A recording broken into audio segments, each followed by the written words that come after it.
안녕하세요. 저는 최근에 파혼을 하게 된 30대 후반 여자입니다. 저에게 일어난 현실들을 믿을 수가 없어 처음으로 사연을 신청해 봅니다.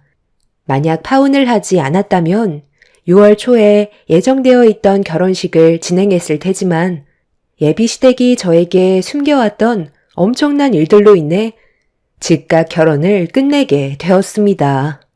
예비 신랑과 2년 정도 연애를 하게 되자 저에게 결혼하자는 말을 꺼내었고 저 또한 그 사람과 함께 하고 싶었기 때문에 프로포즈를 받아 주었었죠. 제 직업은 변호사이고 예비 신랑은 시부모님과 함께 사업을 운영하고 있습니다. 저희 집안보다 재력이 많았던 예비 시댁에서는 최대한 서둘러 결혼식을 진행하길 원하셨어요. 저도 적지 않은 나이라 한 살이라도 젊었을 때 결혼식을 올리는 게 좋지 않겠냐며 예비 시모는 모든 걸 서둘러서 진행을 하셨죠. 그리고 예비 시모는 변호사 며느리를 본다고 저와 예비 신랑이 앞으로 살아갈 신혼집을 분당에 마련해 주셨고 1억이 넘는 고가의 외제차를 저에게 선물해 주셨습니다. 부동산도 같이 하셨던 시댁 집안은 건물이 몇 채나 있었는데 그중 분당에 있던 빌라는 17억 정도 된다는 말을 예비 신랑을 통해 듣게 되었었죠. 결혼식을 올리기 전인데 시부모님은 변호사라는 이유 하나만으로 저에게 너무 잘해주셔서 많이 당황스러웠었어요. 예비 신랑은 부담스러워하지 않아도 되니 주시는 건 다 받으라고 했었지만 제 직업이 변호사라서 그런지는 몰라도 이런 호의가 좀 의심스럽긴 했었죠. 세상에 공짜는 없듯이 저에게 무언가 원하시는 목적이 있을 것 같아 느낌이 좋지 않았었어요. 그런데 제가 알 수 있는 건 아무것도 없었기 때문에 상황을 지켜볼 수밖에 없었습니다.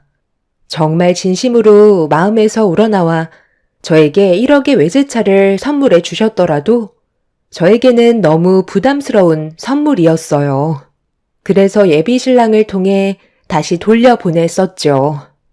아무 조건 없는 거니 그냥 받으라고 했지만 저는 나중에 정식적으로 결혼을 하면 그때 다시 생각해 본다고 둘러댔어요. 예비 신랑이 차를 가지고 돌아가자 제가 1억의 외제차를 받지 않자 이상하게 생각하셨는지 잠시 뒤 예비 시모가 전화를 하셨는데 선물을 거부해서 그런지 목소리가 별로 좋지 않으셨어요. 왜 선물을 받지 않은 거니? 남들은 가지고 싶어도 가지지 못하는 고가의 외제차를 선물해 줬는데 내 아들을 통해 다시 돌려준 이유가 뭐야?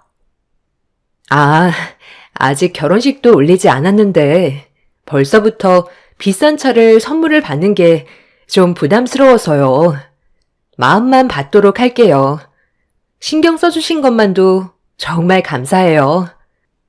보통 같으면 다른 여자들은 이런 거 덥석 받았을 텐데 직업이 변호사라서 그런지 내가 선물해 주는 게 뭔가 문제가 있다고 생각하는 거니? 아니요, 전혀 그렇게 생각한 적 없어요. 아직 결혼식 올리기 전인데 비싼 외제차를 받는다는 게 좀 부담스러워서요. 정식 며느리가 되면 그때 받든지 할게요. 시모는 선물을 받지 않았다는 거에 기분이 나쁘셨는지 대화를 하던 도중 전화를 끊어 버리셨어요. 부모님께 이런 상황에 대해 어떻게 생각하시는지 여쭤보니 저처럼 부담을 느끼셨어요. 아무리 돈이 많은 집안이라 고가의 외제차 정도는 아무것도 아니라고 생각할지 모르지만 저희 가족은 입장이 좀 달랐었죠. 예비 시모가 갑자기 전화를 끊어버리셔서 마음에 계속 걸리다 보니 저녁에 시댁에 찾아뵙는 게 좋을 것 같아 예비 신랑한테 상황을 대충 설명한 뒤에 기분 좀 풀어드릴 겸 퇴근 후 시댁을 방문하게 되었습니다. 초인종을 눌렀는데 문이 열리지 않더라고요. 그래서 몇 번 더 초인종을 누르자 인터폰에서 예비 시모가 갑자기 저보고 나중에 다시 와야 할 것 같다며 돌아가라는 말씀을 하셨어요. 당황스러웠던 저는 무슨 이유 때문인지 여쭤보게 되었죠. 아휴, 글쎄, 오늘은 안 된다니까. 갑자기 집안에 문제가 좀 생겨서 나중에 다시 얼굴을 봐야 할 것 같다. 너한테 모든 걸 설명할 시간이 없으니까 오늘은 돌아가라. 따로 연락하면 그때 다시 와도 되잖아. 내 아들한테 대충 얘기를 듣긴 했었는데 너한테 서운한 거 하나도 없다. 아까 일이 좀 있어서 전화를 급하게 끊었을 뿐이야. 그러니 신경 쓰지 않아도 된다. 내가 이런 걸로 너한테 서운해 하겠니? 결혼식 올리고 그때 정식 며느리가 됐을 때 주도록 하마. 예비 시모는 집안에 무슨 일이 있으셨는지 상당히 다급한 목소리로 저에게 좀 전의 상황에 대해 설명한 뒤 인터폰을 먼저 끊어 버리셨어요. 무슨 이유 때문인지 몰라 많이 당황스러웠었죠. 좀 전까지만 해도 시댁에 방문해도 좋다고 하셨었는데 갑자기 돌아가라고 하시는 시모의 행동이 좀 이해가 되지 않았습니다. 정말 큰일이 아니고서야 웬만하면 받아주실 만도 한데 나중에 얼굴 보자고 말씀하신 시모의 목소리에서 느껴지는 불안함은 인터폰을 통해서도 느껴지고 있었어요. 그런데 그 순간 집안에서 무슨 일이 일어나고 있었는지 물건을 집어던지는 소리가 집 밖에까지 들리더니 갑자기 의자가 창문을 깨고 밖으로 튀어나왔어요. 저는 너무 놀라 다시 초인종을 눌렀지만 인터폰을 받지 않으시길래 큰일이라도 일어날까봐 경찰에게 신고를 해야 될지 아니면 그냥 상황을 지켜봐야 할지 고민을 하고 있었는데 시부가 갑자기 뒤에서 나타나 저에게 인사를 건네셨어요. 너무 놀란 저는 다리에 힘이 풀려 주저앉았다가 다시 천천히 일어나면서 집안에 무슨 일이 일어난 것 같다고 불안한 목소리로 예비 시부에게 설명을 드렸는데 크게 신경 쓰지 않아도 된다며 그만 돌아가 보라고 미소를 띠며 얘기하셨습니다. 집안에서는 난리가 났는데 예비 시부는 이런 일이 자주 있으셨다는 듯 태평하게 대문을 열고 들어가셨어요. 저는 들어가지도 못한 채 대문 앞에 서서 예비 시부가 현관문을 열고 들어가는 모습을 지켜봐야만 했었죠. 그렇게 한참 동안 대문 앞에 서 있던 저는 더 이상 시끄러워지지 않아 다시 집으로 돌아가게 되었습니다. 도대체 무슨 상황인지 전혀 알 수 없었던 상태로 발길을 돌려서 그런지 뭔가 상당히 찝찝했어요. 그래서 예비 신랑에게 전화를 걸었습니다.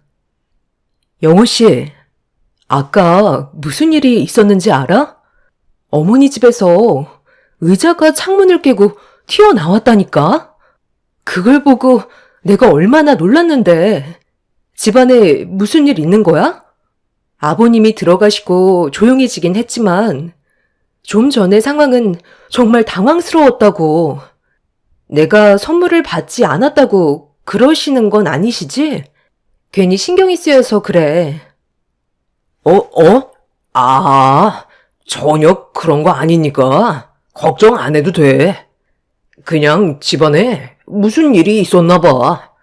나도 왜 그런 건지는 잘 모르겠네. 별일 아니었을 거야.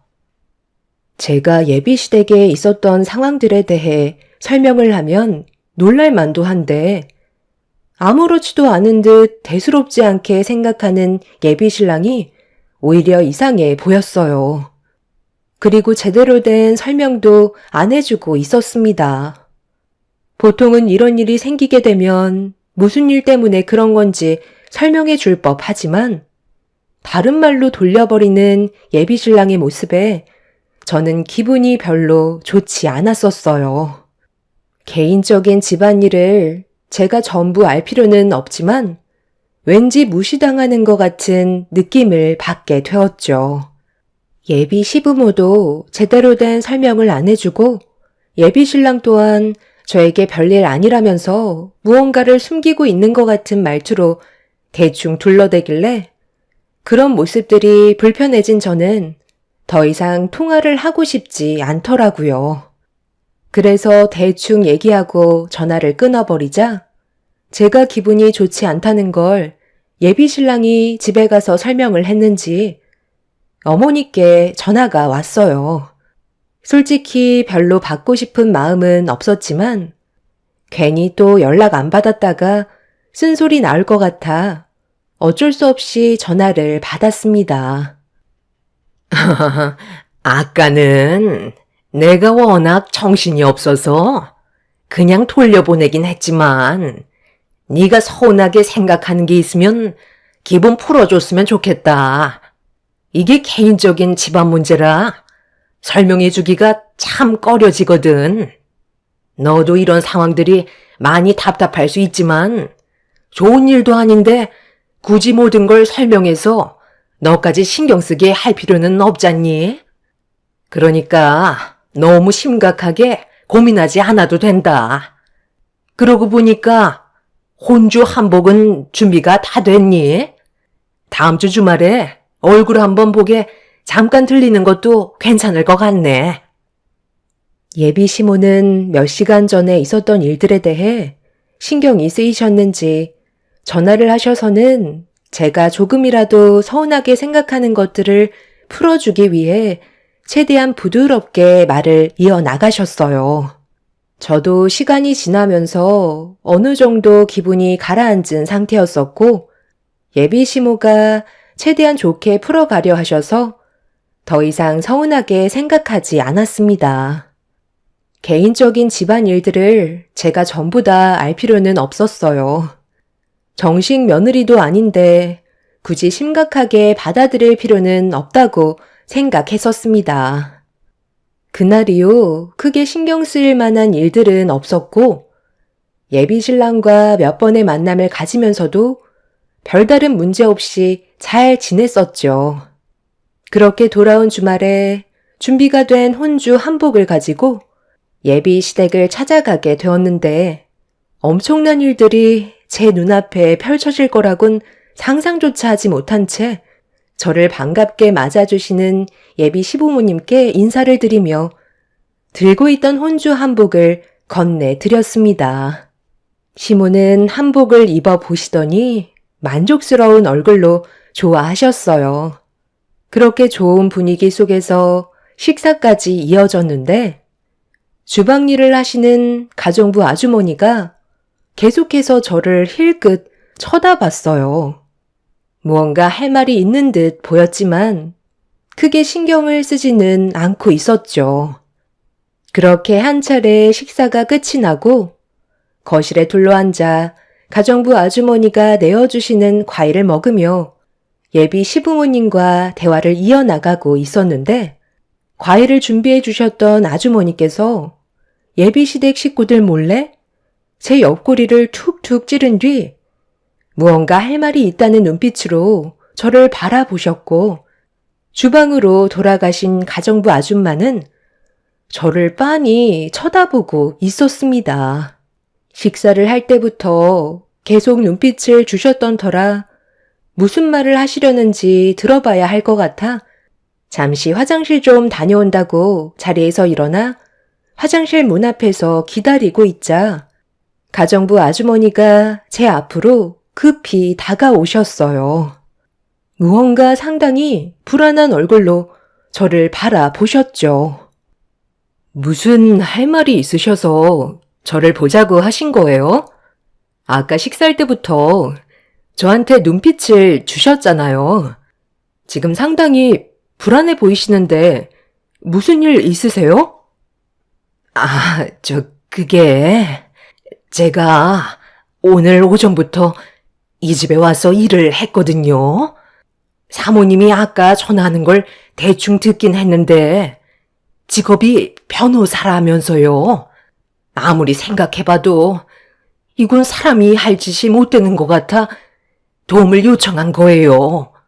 저에게 돈을 더 주겠다고 입단속을 시키면서 1,000만 원을 지어주셨는데 제가 본 광경이 너무 충격적이라 이건 돈 문제를 떠나서 사람부터 살리고 봐야 할 것 같아 도움을 요청한 거예요.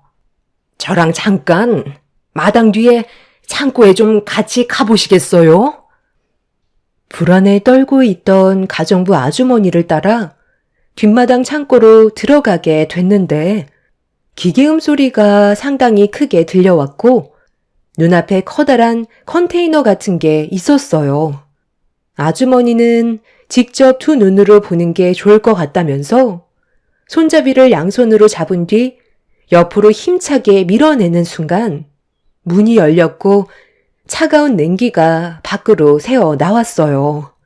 문이 굳게 닫혀있던 컨테이너 같은 창고는 냉장실이었다는 걸 알 수 있었고 하얀 냉기가 밖으로 새어 나오면서 냉장실 안의 모습을 두 눈으로 확인하는 순간 저는 경악을 하고 말았습니다. 한 여자가 냉장실 안에서 벌벌 떨며 몸을 움츠리고 있었고 저는 너무 놀라 급하게 그 여자를 밖으로 꺼내 주었어요. 경찰에 신고를 해야 되나 고민을 많이 해봤지만 이게 집안 문제라 제가 함부로 나섰다가 저 또한 피해를 입게 될 것 같아 섣불리 나서질 못하고 있었어요. 더군다나 1,000만 원을 제 손에 쥐어줬는데 고민 안 할 사람이 누가 있겠어요. 저도 제 딸이 백혈병으로 치료를 받고 있어서 돈이 절실히 필요한데 이러다가 사람 하나 잡을 것 같아 너무 두려운 마음에 고민을 하고 있었는데 아가씨가 변호사라고 하셔서 이런 상황을 어떻게 처리해야 될지 몰라 도움을 요청했네요. 아무리 돈이 필요하다지만 이건 정말 아닌 것 같아요. 어떻게 사람을 냉장실에 둘 수가 있어요. 저보고 절대 나오지 못하게 문 앞에서 지키고 있으라고 했었는데 도대체 왜 이렇게까지 하시는 건지 알아보셔야 될 것 같아요. 괜히 저 때문에 아가씨까지 피해를 보게 될까봐 걱정이네요. 일단 체온이 너무 많이 떨어진 것 같거든요. 119에 신고부터 해주세요. 저는 경찰에 도움을 요청할게요. 어떤 상황인지는 모르겠지만 이건 분명 잘못된 일이고 사람이 해선 안 될 짓이라는 건 분명해요. 조금만 늦었더라도 정말 큰일 날 뻔했다고요. 제가 밖으로 부축할 테니 서둘러 신고해 주세요. 저는 냉장실에서 웅크리고 있던 의문의 여자를 데리고 창고 밖으로 나왔어요. 따뜻한 햇살에 어느 정도 정신을 차렸는지 눈을 떴는데 갑자기 저를 보자마자 화들짝 놀라더니 제 머리채를 잡으면서 좌우로 흔들기 시작했어요. 너무 놀란 저는 비명을 질렀고 이 소리에 예비시댁 식구들이 창고 쪽으로 달려왔습니다. 예비 시부모와 신랑은 눈앞에 펼쳐진 광경에 경악을 하면서 저와 의문의 여자를 떼어 놓았어요. 그 여자는 통제가 불가능할 정도로 상태가 심각해 보였습니다. 지금 이게 무슨 상황이에요? 저 여자는 또 누구예요? 왜 냉장실 안에 들어가 있었냐고요? 저한테 숨기는 게 하나라도 있으면 솔직하게 얘기해 주셔야겠어요. 그게 전부 다 설명해 줄 테니까 일단 흥분하지 말고 내 말 좀 들어봐. 많이 당황스럽다는 거 충분히 이해해. 하지만 우리도 이렇게까지 할 수밖에 없었어. 지금 우리 아빠가 붙잡고 있는 저 여자는 나랑 과거에 사랑하던 사이였어. 현재는 아니지만 과거에는 서로가 진심으로 사랑하고 있던 사이였다고. 너는 지금 어떤 상황인지 설명하라니까. 과거를 회상하고 있냐? 사랑했던 사이라는 그런 쓸데없는 말을 왜 꺼내는 거야? 새아가를 설득시킬 생각을 해야지. 5년 전 일이었다. 그때 저의 부모가 둘 다 사고로 세상을 떠났었어. 그때 내 아들과 연애를 하고 있었는데 결혼을 저쪽 집안에서 심각하게 반대를 했었지. 그게 당연했던 게 우리 집안과는 비교도 안 될 정도로 상당한 재력이 있는 집안이었거든. 그래서 결혼은 물 건너 가게 됐었는데 내 아들은 계속해서 집착을 하고 있었지. 그런 상황 속에 조의 부모가 사고로 세상을 떠나게 되면서 상당한 충격을 받았는지 정신에 문제가 생겼다는 걸 알게 된 내 아들이 저의 옆을 지켜줬던 거야.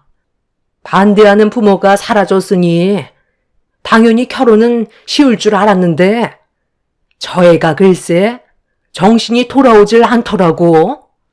부모가 한날 한시에 세상을 떠났으니 얼마나 큰 충격을 받았었겠어.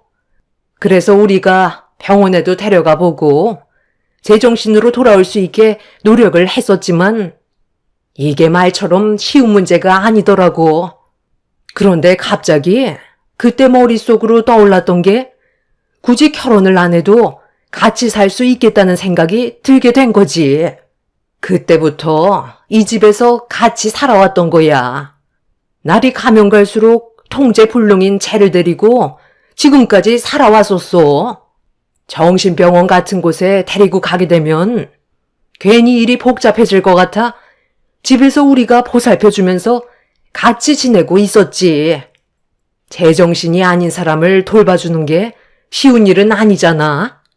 그래서 이 집에서 살면서 누릴 수 있는 것들은 보상이라고 생각했지.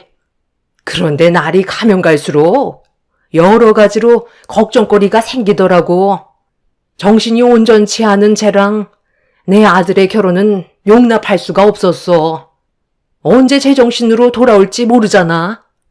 우리가 가진 비밀을 전부 다 터놓기에는 믿을 수 있는 사람이 아무도 없었기 때문에 방법을 생각했어야 했는데 그게 바로 네가 우리 집 며느리로 들어오는 거였다.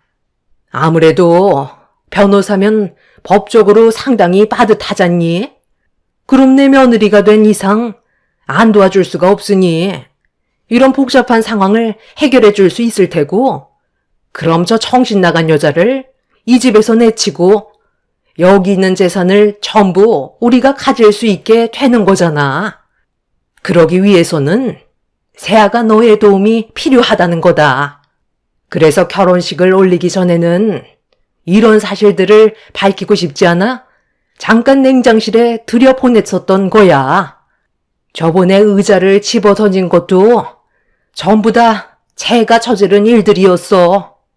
그만큼 돌봐주는 게 쉽지 않다니까. 이미 정신이 초등학생 수준으로 떨어져 있는 상태라 컨트롤하는 게 쉽지가 않아.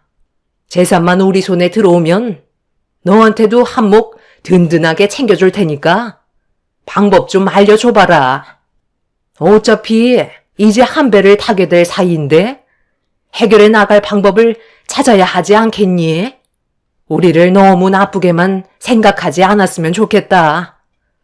지금까지 최선을 다해 보살펴 줬었고 여태 잘 살아 있잖아. 그리고 아줌마는 법적으로 소송을 걸 줄 아세요. 제가 절대로 나오지 못하게 해달라고 부탁까지 하면서 1,000만 원을 지워줬는데 이런 일을 저질러요? 돈을 받았으니 그쪽도 공범이 된 거 몰라요? 이 집에서 평생 나갈 생각하지 마세요. 아무리 돈도 좋다고 하지만 이건 사람이 할 짓이 아니죠. 정신병이 있는 저 여자의 재산을 가로채려고 이런 일을 저질러요? 그리고 이 사실을 변호사인 제가 알게 됐는데 그냥 넘어갈 수 있을 것 같아요. 세상에서 제일 악한 게 인간이라더만 그 말이 틀리지 않은 것 같네요. 저는 지금 이 시간부로 저 여자의 변호사가 되어줄 거고 결혼은 없었던 일로 할 테니 법정에서 보면 될 것 같네요. 곧 경찰들이 올 거고 당신들이 한 행동에 대해서는 처벌을 받게 될 겁니다. 아니 잠깐만. 이 좋은 기회를 놓칠 거야? 분당의 17억짜리 빌라 너한테 넘겨주마. 이번 일만 잘 해결해주면 상당히 큰 돈을 움켜쥘 수가 있다고. 아줌마도 입단속만 잘하면 앞으로 돈 걱정 없이 살게 해준다니까. 돈 싫어하는 사람이 이 세상에 어디 있어? 좀 더 생각을 깊이 해보고 결정하면 안 되겠니? 저는 그 사람들의 말을 듣고 싶지 않았어요.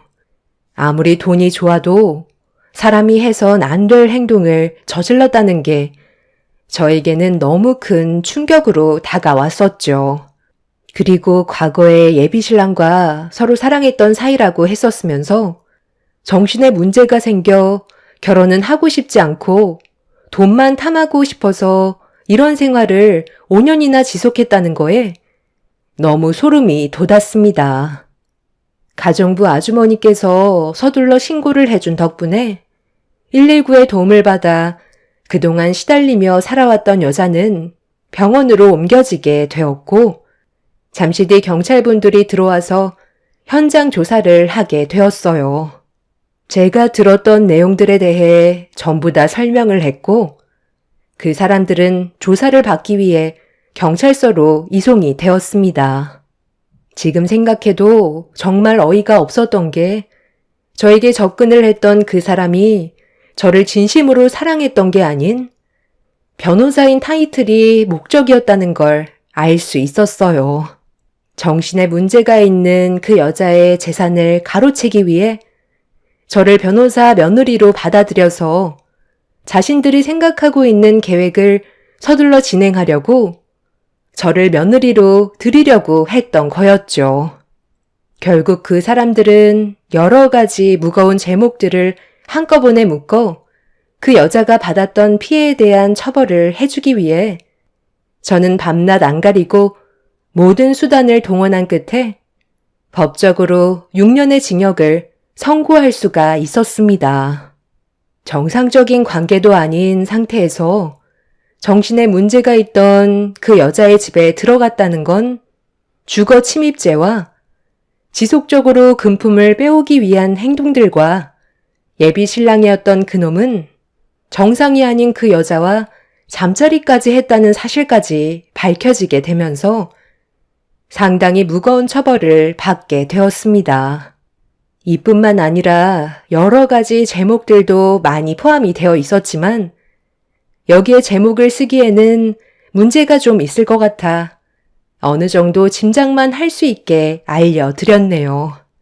그 여자의 몸에도 꽤 많은 상처가 발견된 걸 확인했었기 때문에 그 사람들은 처벌을 감면받기에는 힘들었었죠. 이런 충격적인 일들을 저질렀다는 게 정말 믿어지지가 않습니다. 돈이 뭐라고 이렇게까지 했는지 이해할 수가 없었어요. 지금 현재 정신에 문제가 있었던 그 여자는 병원에서 치료를 받고 있는 중이고 저와 가정부 아주머니께서 보호자가 되어 돌봐주고 있는 상황입니다. 의사의 말로는 정신병이라는 게 쉽게 고쳐질 수 있는 질환이 아니기 때문에 꾸준한 약물 치료와 관심이 그 사람의 마음을 열 수 있게 만들 거라며 상당히 오랜 시간이 걸릴 거라는 진단을 내리셨어요. 초기에 제대로 된 치료만 받았더라도 심각해질 정도로 문제가 생기지는 않았을 텐데 5년이라는 시간 동안 지속적으로 그 사람들에게 시달렸던 것 때문에 제정신으로 돌아오지 못할지도 모른다는 말도 들을 수 있었습니다. 이런 안 좋은 상황의 말을 듣게 되니 저도 너무 마음이 아팠었어요. 그 사람들의 잘못된 행동들이 이런 결과를 만들었다는 게 화가 났고 6년의 징역이 너무 짧다고 생각했었습니다. 아마 그 사람들은 자신들이 잘못한 거에 대해 인지하지 못하고 있을 것 같네요. 하루빨리 그 여자가 정상적인 활동을 다시 할 수 있었으면 좋겠습니다. 안 좋은 일들이 지나갔으니 앞으로 좋은 일들만 생기길 바랄 뿐입니다. 제 사연 들어주신 분들 감사합니다. 안녕하세요. 저는 현재 두 딸을 키우고 있는 40살 여자입니다.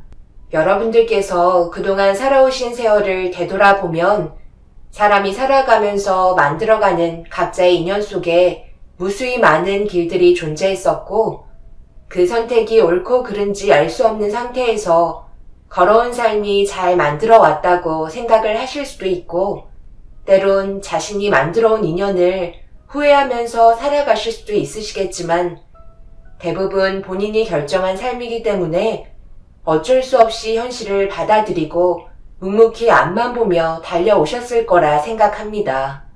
저 또한 그렇게 살아왔었고 지금도 제 선택을 후회하지 않고 행복할 수 있는 길을 만들어 가려고 노력하고 있는 중입니다.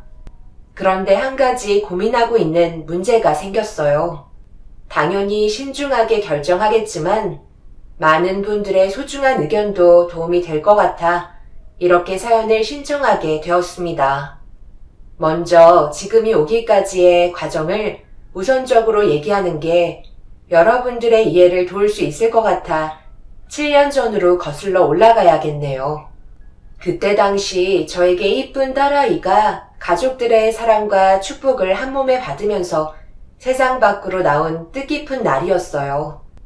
그런데 간호사분께서 저희 가족에게 태명이 똑같아서 놀랐다며 이상한 말을 하시길래 무슨 말이냐고 물어보니 저희가 오기 이틀 전에 한 산모가 급하게 산부인과로 들어왔었는데 태어난 아이의 출산명과 똑같다며 신기해 하셨어요. 그런데 그 산모는 불행히도 아이를 출산하고 나서 과다출혈로 세상을 떠나게 되었다는 충격적인 소식을 전해주었고 그 아이는 어떻게 되었는지 물어보니 아직 가족이 나타나지 않아 산모와 관련된 가족이 있는지 찾아보고 있는 중이라며 안타까운 소식을 전해 들을 수 있었습니다. 그렇게 며칠 동안 산부인과에서 어느 정도 몸을 회복시키고 있는데 잠시 화장실에 다녀오면서 인큐베이터실의 면회창을 보게 되었어요. 제 아이도 함께 있었기 때문에 잘 지내고 있는지 확인해 보고 있는데 제가 임신했을 때 사용했던 축복이라는 태명과 똑같은 이름의 아이를 볼 수 있었습니다. 한참 동안 그 아이를 바라보고 있었고 간호사 한 분이 기저귀를 갈아주는 사이 작은 손이 움직이는 게 보였는데 500원 정도 되는 작은 반점이 손등에 보이더라고요. 엄마의 품에 한 번도 안겨본 적 없이 인큐베이터에만 있었을 것 같아 불쌍하고 안타까운 마음이 들어 간호사분께 제가 산후조리실에 있는 동안에라도 아이에게 모유를 주고 싶다고 설명을 하게 되었어요. 그리고 잠시 뒤 원장님의 허락을 받게 되었고 저는 두 아이를 품에 안고 젖을 물릴 수 있게 되었습니다. 그날이 제가 이 아이와 인연을 맺게 된 첫날이었죠. 그런데 항상 모유를 먹이는 시간이 오면 산부인과 근처에 살고 계신 시모가 손녀 얼굴 한번 보려고 찾아오셨어요. 그런데 제 품에 두 아이가 안겨있자 당황하셨는지 어떻게 된 거냐고 물어보시길래 상황을 설명하니 갑자기 화를 내셨네요. 지금 두 아이를 안고 있는 것도 힘들어 보이는데 왜 고생을 사서 하는 거야? 간호사분들이 알아서 분유 먹이잖아. 내 손녀가 먹을 모유도 모자란데 그걸 지금 나눈다는 게 말이 되니? 간호사 어디 갔어? 이런 결정을 누가 내린 거야? 제가 부탁했어요. 지금 그런 게 중요한 게 아니잖아요. 제가 어떤 상황인지 물어보니까 아직까지도 이 아이와 관련된 가족이 나타나지 않았다는데 어머님은 불쌍하다고 생각되지 않으세요? 이제 막 물리기 시작했으니까 불쌍히 좀 여겨주세요. 너는 불쌍한 사람만 보면 한도 끝도 없이 퍼주기만 하니? 뭐만 하면 불우이웃도 없는데 버린 돈 다 쓰고. 때 되면 보육원에 가서 봉사활동하는데 시간 다 보내고 정작 셰미랑 저녁 함께 할 수 있는 시간은 만들지도 않잖니? 어머님, 그건 오해세요. 저만 좋아서 이러는 거 아니잖아요.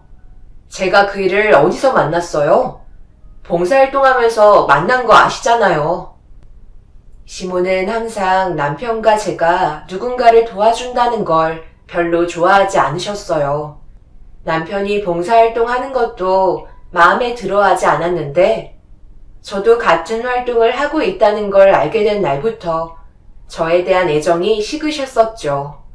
시모는 힘들게 벌은 돈을 타인을 위해 쓴다는 걸 이해하지 못하셨어요. 저희는 어려운 사람들이 조금이나마 도움이 됐으면 하는 마음에 도와드리는 건데 저희들 입에 풀칠이나 하라며 좋게 봐주시지 않으셨네요. 그런 상황 속에 산부인과에서도 부모가 없는 아이한테 모유를 나눠주고 있으니 그 모습이 꼴보기 싫으셨는지 상처되는 말을 옆에서 끊임없이 쏟아내셨습니다. 정말 참고 참다가 결국 너무하신 것 같아 잔소리 하실 거면 그만 돌아가시라고 좋지 않은 표정을 보여드리고 말았네요. 시모도 제가 이러는 모습 보고 싶지 않다며 집으로 돌아가셨고 그렇게 안 좋은 상황으로 전개가 된 이후 더 이상 산후조리실에 찾아오지 않으셨어요. 저는 집으로 돌아가기 전까지 부모가 없는 아이를 돌봐주고 있었고 어느덧 마지막 날이 오게 되었는데 불과 며칠이었지만 제 품에 안겨 있었고 똑같은 태명을 가지고 태어난 아이였기 때문에 더 애착이 가고 있었던 것 같아요. 그래서 간호사분께 아이는 앞으로 어떻게 되는지 물어보려 하는데 밖에서 꽤 소란스러운 대화 소리가 들리길래 카운터 쪽으로 발걸음을 옮기게 되었어요. 아니 내가 지금 비용까지 전부 다 처리하는 것도 속 터져 죽겠는데 나보고 애까지 데려가라는 말이 나와? 몇십 년 동안 연락도 없던 가족이었는데 경찰서에서 세상 떠났으니 뒤처리 해달라고 통보받았을 때 내 기분이 어땠을 것 같아? 어차피 장례 치러봤자 올 사람들도 없을 게 뻔하니 곧바로 화장 처리했지만 그런 절차를 밟는 게 얼마나 짜증이 나는데 애까지 얹어주면 내가 받아줘야 하는 거야? 절대 그렇게 할 수 없으니까 보육원에 두고 오던 당신들이 키우던 알아서 해요. 저기요, 가족이라면서요. 어떤 관계이신지는 몰라도 아무것도 모르는 아이잖아요. 어떻게 보육원에 두고 가라는 말을 아무렇지도 않게 하실 수 있으세요? 아무리 그래도 여기 지금 앉아 계신 산모분들이 수십 명인데 꼭 그런 식으로 얘기하셔야 돼요? 내가 이 아이 이모 되는 사람인데 당신은 누구길래 나한테 지금 이래라 저래라 하는 건데? 관련 없는 사람이면 빠지세요. 제가 그동안 이 아이의 엄마 역할을 해주고 있었어요. 그러니 저도 말할 수 있는 권리는 있지 않나요? 이모라고 했던 사람은 자기와는 더 이상 연관이 없다며 아이를 데려가지 않겠다고 목소리를 높였고 결국 완만하게 해결이 되지 않자 듣기 싫다며 도망치셨고 간호사분들은 이모라는 사람을 더 이상 붙잡지 않았습니다.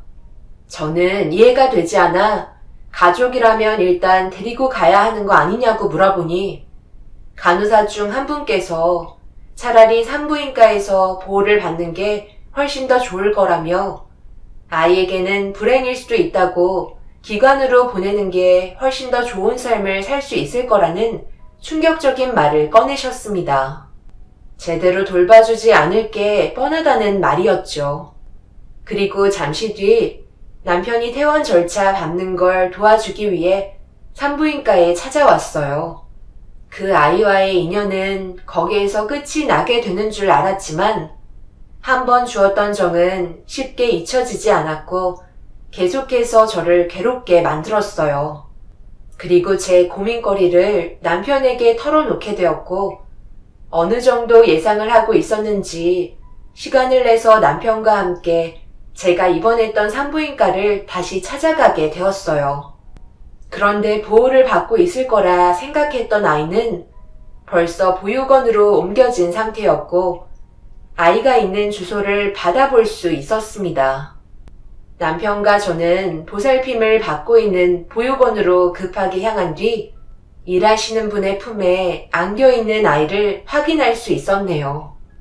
그제서야 안심이 된 저는 그동안 있었던 사정을 얘기한 뒤에 품에 안을 수 있었고 앞으로의 인생을 함께 해야 된다고 생각했었어요.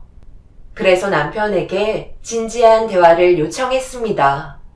결혼하기 전부터 같은 길을 함께 걸어왔던 남편이었기 때문에 제가 하는 말을 충분히 이해하며 받아들여 줬어요. 하지만 그건 남편의 개인적인 생각이라며 양가 부모님의 허락을 받는 건 쉽지 않을 거라는 설명을 해 주었네요. 보육원에서는 법적인 절차대로 제가 입양이 가능하다고 얘기가 끝난 상태라 양가 부모님의 의견을 들어보고 결정을 해야 되기 때문에 남편과 함께 저희의 고민을 털어놓게 되었어요. 그리고 저희 부모님께서는 오랜 시간 고민하지 않으시고 입양에 대해서 긍정적인 반응을 보여주셨어요. 그 이유는 어렸을 적부터 제가 부모님의 영향을 받고 자라왔었기 때문에 어느 정도 성향이 비슷했었어요.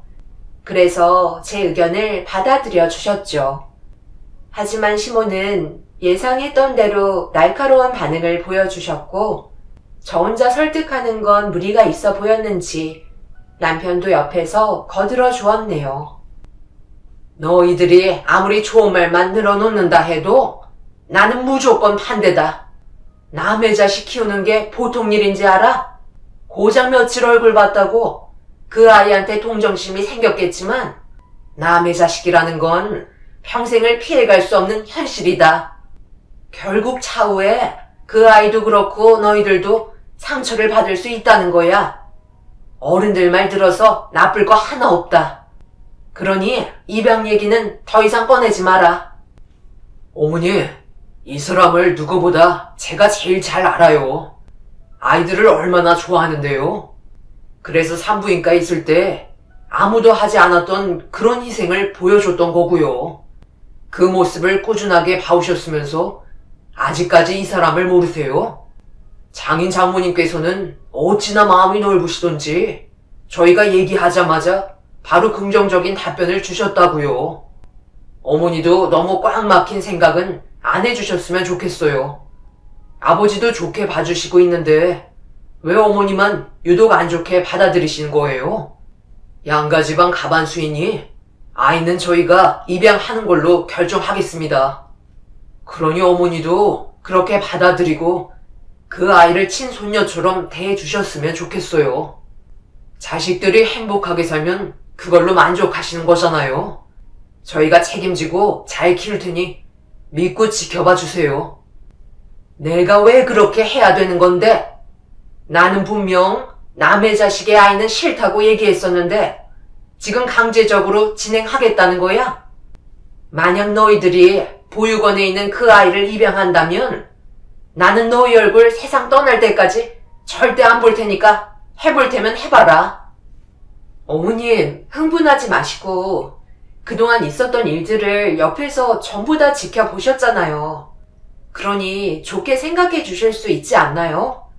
살면서 의지할 수 있는 가족들이 하나도 없다는 게 얼마나 서럽겠어요. 그런 공백을 저희 부부가 채워준다면 이만한 좋은 일도 없잖아요. 너희들은 평생 남 좋은 일만 하면서 희생만 하고 인생 마감할 거니? 왜 이리들 욕심이 없어? 정말 얼굴 안 보고 살 거야? 이제 막 세상의 빛을 보게 된 아이예요. 앞으로 살 날이 얼마나 많은데 그 길이 저희는 불행이 아닌 행복만 가득했으면 좋겠어요. 남편의 말이 끝나자마자 시모는 모두 알아들었다면서 방으로 들어가셨고 잠시 뒤 짐을 챙겨 나오셨어요. 정말 저희와의 인연을 끝내려 하시려는 모습에 남편과 저는 너무 당황스러워서 최대한 좋은 방향으로 설득하려 했지만 이미 시모는 마음을 굳힌 상태셨어요. 짐을 챙겨 나오셨다는 건 저희 입에서 아이를 입양하지 않겠다는 대답을 들어야 모든 상황을 정리할 수 있었지만 끝내 시모가 원하시는 방향으로 흘러가지는 않았습니다. 시간이 지나면 시모도 저희의 마음을 알아주실 거라 생각했었어요. 그렇게 남편과 저는 결정한 대로 움직이게 되었고 법적인 절차를 정식적으로 밟아 저와 인연을 맺었던 아이를 입양할 수 있게 되었어요. 한 식구가 되면서 모든 일상이 행복했었지만 인연을 끊겠다고 집을 나가셨던 시모가 찾아오셔선 저희를 너무 힘들게 만들었어요. 끝까지 부정적인 모습만 나타내셨고 결국 시모는 돌이킬 수 없는 결과를 만들어 버리셨네요. 어머니, 제발 그 아이 돌려주세요. 그건 좋은 방법이 아니에요. 말로 해결할 수 있잖아요. 꼭 이렇게까지 하셔야 되겠어요? 내가 얘기했었지. 끝까지 고집 부리면 뒷감당할 수 없을 정도로 엄청난 일이 뒤따를 거라는 거. 내가 왜 너희들 생각대로 움직이고 따라야 되는 거야? 내가 이 집안의 우더른이면 내 말대로 해야 되는 거 아니니? 맨날 말로만 하니까 얘가 아주 시애미를 물러보고 있어. 절대 용서하지 않겠다고 얘기했지? 오늘이 그날이다. 이 아이 2번 다시 못 볼 곳으로 보낼 거니 그런 줄 알아? 어머님만 반대하셨지. 온 가족이 전부 다 동의한 결과잖아요. 저보다 어머님께서 고집 부리시는 거라고요. 제발 아이만큼은 제자리에 내려놓으세요. 이 문제는 어머님이랑 제가 해결해야 되는 거지.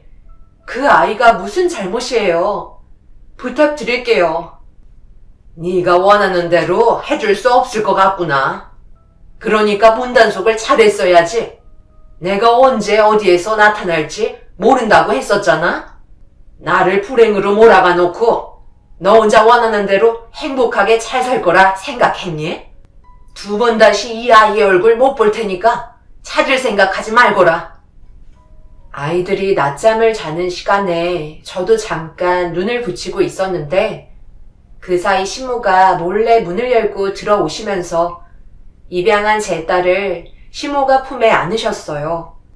그리고 제가 모르는 곳으로 데려가시려는 행동을 보이시길래 눈물을 흘리면서 아이를 돌려달라고 애원했지만 현관문 밖으로 나가시려는 시모한테서 아이를 보호해야 된다는 생각이 가득 차게 되었고 결국 저희는 아이를 두고 몸싸움까지 벌어지게 되었네요. 저에게 온갖 욕설을 퍼부으면서 화를 내시던 시모의 한쪽 손으로 머리채까지 잡히면서도 아이를 다시 제 품으로 데리고 오기 위해 온갖 고통을 참아내었고 겨우 아이를 돌려받을 수 있게 되었습니다.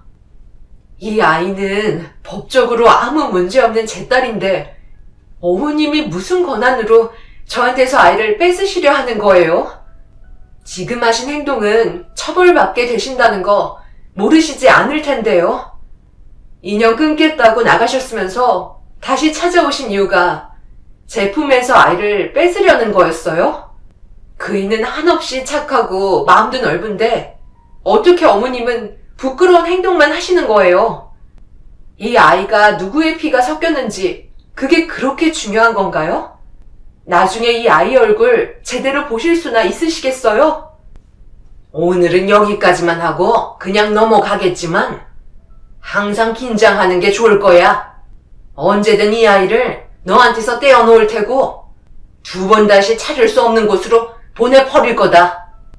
내가 이대로 우리 아들 고생하는 걸 보고만 있을 것 같아? 다시 한번 경고하는데 그 아이 키우려면 필사적으로 지켜야 될 거야.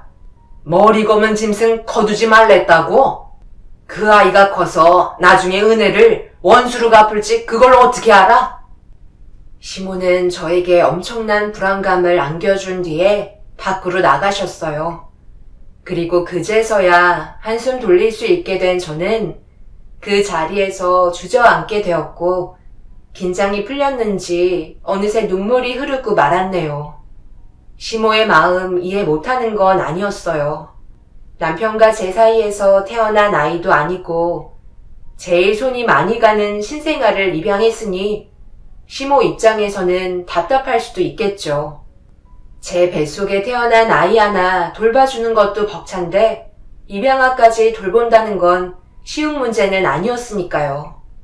그래도 힘든 것보다 행복한 순간들이 더 많았기 때문에 잘 지내왔었는데 시모가 한번 다녀간 이후부터는 계속되는 불안감 때문에 잠 한숨 잘 수 없는 몸 상태가 되어버렸습니다. 현관 비밀번호를 바꿔놓았는데도 잠깐이라도 졸면 제품에 안겨있던 아이가 사라질 것만 같아 매 순간이 불안했었어요. 결국 제가 힘들어하는 모습에 남편은 다른 지역으로 이사하기로 결정하게 되었고, 그렇게 새로운 지역에서의 삶을 살아가면서 어느 정도의 기간이 지나니 심리적으로 안정을 되찾게 되었어요. 그리고 입양한 아이가 제품에서 자라온 지 7년이라는 시간이 정신없이 흘러가게 되었네요. 그리고 시모는 시부와 서로 마음이 맞지 않는다며 늦은 나이에 이혼을 하자고 시부를 괴롭혀왔고, 끝내 두 분은 오랜 기간 함께 살아왔던 세월을 등지고 각자의 길을 선택하게 되셨었죠. 시부는 시모와 헤어지시고 난 뒤에 안색이 훨씬 좋아지셨고 온 가족의 평화는 꾸준히 이어져 오고 있었어요. 그런데 안 좋은 일이 시작되면 한꺼번에 몰려온다고 걷잡을 수 없을 정도로 저희 집안에 불행이 찾아오게 되었어요. 남편이 마트에서 장을 보고 집으로 돌아오던 도중 교통사고로 허리에 큰 부상을 입으면서 집안의 가장이 무너지게 됨과 동시에 큰 수술까지 몇 번을 거쳐야 했기 때문에 저희 부모님과 시부의 도움을 받을 수밖에 없었어요. 그리고 남편의 회복 속도는 장기화가 되어가면서 금전적인 부담을 안고 가야만 했죠. 병원에 입원해서 치료받는 것도 힘들어질 만큼 상황이 어려워지자 어떻게 해야 할지 몰라 고민을 하고 있었는데 시부께서 살고 계셨던 집을 처분하셨다며 남편의 병원비와 추가적인 수술비와 치료비를 납부해 주셨습니다. 시부는 작은 집으로 거처를 옮기셨지만 전혀 내색하지 않으셨고 저에게 항상 희망적인 말을 아끼지 않으셨어요. 남편도 최대한 빨리 회복하겠다며 최선을 다해 노력하는 모습을 보여주었습니다. 그런데 이런 상황 속에 또 하나의 문제가 겹치게 되었고 병원은 난리가 나고 말았어요. 이게 다 너 때문에 내 아들이 이렇게 된 거잖아. 네가 장 보러 나갔었다면 이런 일이 생겼었겠니? 정작 다쳐야 될 사람은 멀쩡하고 내 아들은 일어날 수 있을지 알지도 못할 만큼 안 좋은 상황으로 만들어. 너와 결혼만 안 시켰어도 지금쯤 건강하게 살아가고 있었을 거다. 7년 만에 나타나셔선 하실 말이 그렇게 없으세요? 아버님께서 이 사람이 병원에 있다고 알려주셨나 보죠? 그럼 조용히 얼굴만 보고 가시면 되는 걸 꼭 이렇게 행동하셔야 돼요? 어머님이 없는 저희 가족들의 삶이 얼마나 행복했었는데요. 인연 끊고 잘 살고 있었는데 굳이 찾아오셔서 상황을 더 악화시키지 마시고 그만 돌아가 주셨으면 좋겠어요. 어쩜 너는 성격이 전혀 편함이 없는 거니?